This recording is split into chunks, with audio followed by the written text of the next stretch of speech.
klaseng kaibigan ka? Mapagpalang araw ng linggo, kapanalig. Nasa ika-16 na linggo na tayo sa karaniwang panahon. Ito po si Sister Rose Agtarap ng Daughters of St. Paul para sa mabuting balita.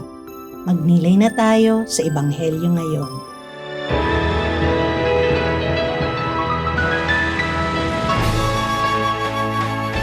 Pumasok si Jesus sa isang nayon at pinatuloy siya ng isang babaeng nagngangalang Marta. May kapatid siyang babae na tinatawag na Maria. Naupo ito sa may paanan ng Panginoon at nakikinig sa kanyang salita. Abalang-abala naman si Marta sa mga pagsisilbi, kaya lumapit siya at sinabi, Panginoon, hindi mo ba napapansing pinabayaan ako ng aking kapatid na babae na magsilbing mag-isa? Pakisabi mo naman sa kanya na tulungan ako. Sumagot sa kanya ang Panginoon, Marta, Marta, abalak at balisa sa maraming bagay. Isa lang naman ang kailangan. Pinili nga ni Maria ang mainam na bahagi na hindi kukunin sa kanya.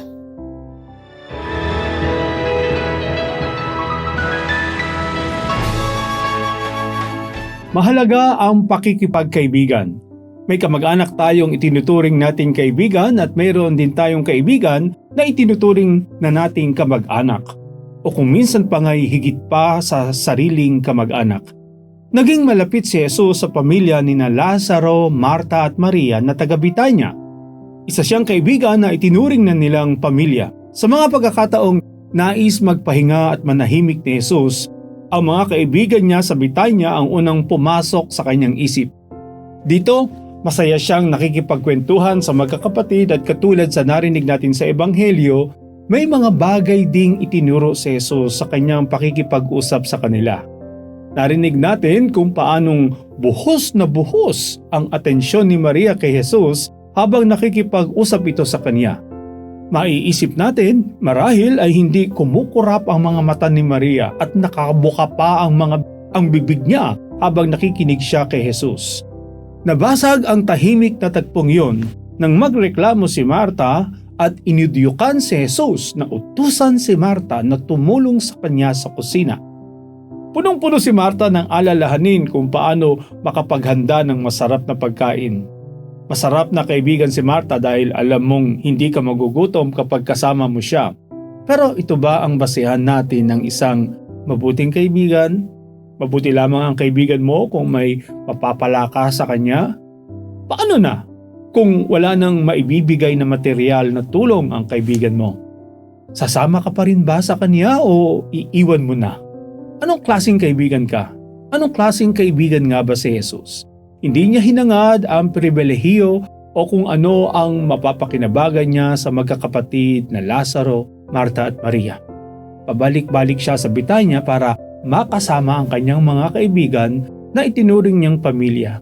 Sa Betania, nakipag-ugnayan si Jesus tao sa tao, kaibigan sa isang kaibigan. Sa panahon ng matinding kagipitan, dumating si Jesus at lumuha nang mamatay si Lazaro. Nagdalang habag siya sa dalawang kapatid nitong mga babae at ibinangon si Lazaro mula kamatayan at ibinalik sa kanila. Sa ginawang milagrong ito ni Jesus, ipinakita niya ang kapangyarihan niyang kayang dumaig sa kamatayan at muling buhayin ang mga namatay sa daigdig na ito. Manalangin tayo. Panginoon, bago ka lumisan sa mundo, sinabi mo na hindi mo na kami itinuturing na mga alipin kundi mga kaibigan. Salamat sa iyong patuloy na pakikipagkaibigan sa amin. Turuan mo kaming matuto sa maganda mong halimbawa kung paano maging isang tunay na kaibigan.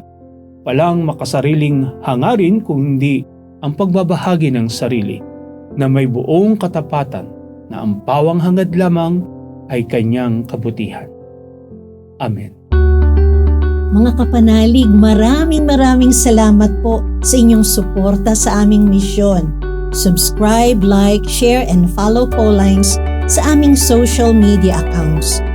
Patuloy po kaming humihingi ng inyong tulong upang maipagpatuloy ang programang ito.